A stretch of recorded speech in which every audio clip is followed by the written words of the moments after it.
Juliana, o que você destaca desse ponto aí? Lembrando que eu estou aqui no minuto, cadê? 46, eu acho.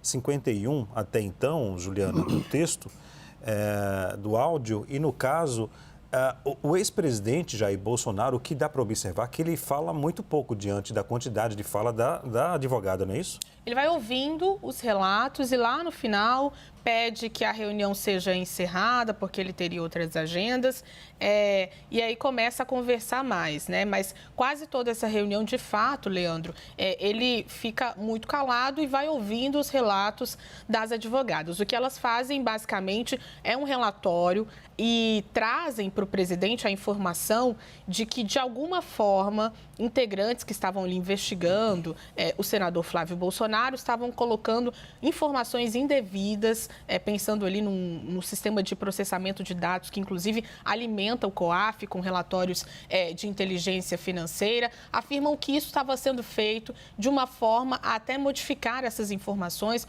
ou colocar informações que não estavam no relatório inicial, ou seja, modificando de alguma forma esse processo para ali fazer uma devassa na vida do senador Flávio Bolsonaro. Em determinado momento, o que elas afirmam diante do presidente, do ex-presidente Jair Bolsonaro, presidente à época, e de Alexandre Ramagem, que era importante que o Supremo Tribunal Federal abraçasse de alguma forma a investigação de o uso ilegal desses serviços de processamento de dados para investigar Flávio Bolsonaro. Uma das advogadas diz que isso deveria ser feito, na verdade, Alexandre Ramagem diz que isso deveria ser levado ao Supremo Tribunal Federal. Ele diz exatamente o seguinte, na página 22. Qualquer que seja um ministro do STF, ele vai abraçar essa causa. Nessa questão, abraça sim.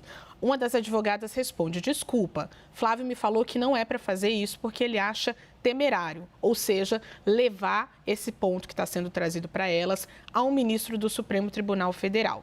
Aí Alexandre Ramagem responde, calma, não, nesse momento é questão política, ou seja, insiste que isso seja levado à Suprema Corte. Aí ela responde, mas deixa eu te dizer, isso já foi levado ao Supremo Tribunal Federal por uma das vítimas e o Alexandre de Moraes e não segue respondendo, né?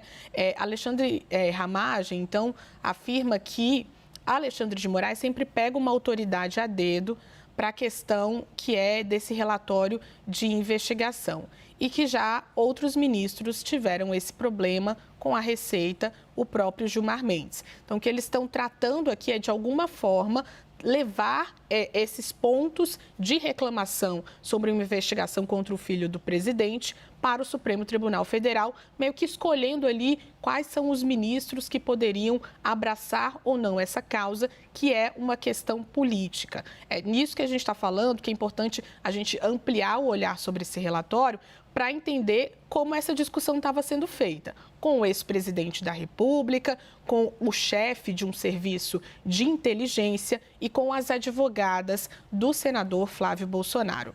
Lá no final, só para a gente terminar aqui a análise desse ponto, eles afirmam que, se isso fosse levado para o Supremo Tribunal Federal, haveria que ser colocado um sigilo sobre essa apuração e aí isso impediria o acesso de outros ministros do ex-presidente Jair Bolsonaro, como Paulo Guedes, que não teria mais acesso, por exemplo, nem pelo Ministério da Economia. Ou seja, para a gente resumir aqui, caminhos que estavam sendo desenhados para que uma apuração contra o ex-senador Flávio Bolsonaro não fosse feita, envolvendo várias frentes de atuação. E aí estão discutindo uma possibilidade de envolver o Supremo Tribunal Federal, a possibilidade de investigar quem são esses servidores da Receita que estão fazendo essa devassa, a possibilidade de não frear que o monitoramento seja feito dessa investigação pelo próprio Ministério da Fazenda ou o Ministério da Economia à época, que era chefiado por Paulo Guedes. Então, a ampliação